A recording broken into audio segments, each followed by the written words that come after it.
श्री सुब्रह्मण्य पंचदशाक्षरी मंत्रः।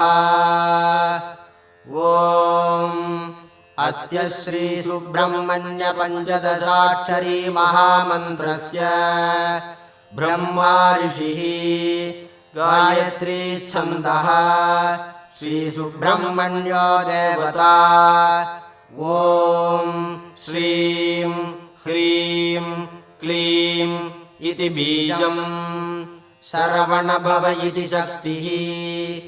ऐं ईं नं लं सौः इति कीलकं श्री सुब्रह्मण्य प्रसाद सिद्ध्यर्थे जपे विनियोगः। ध्यानं सिन्दूरारुणमिन्दु पद्मजयिभिः षड्भिर्मुखैर्भासितम्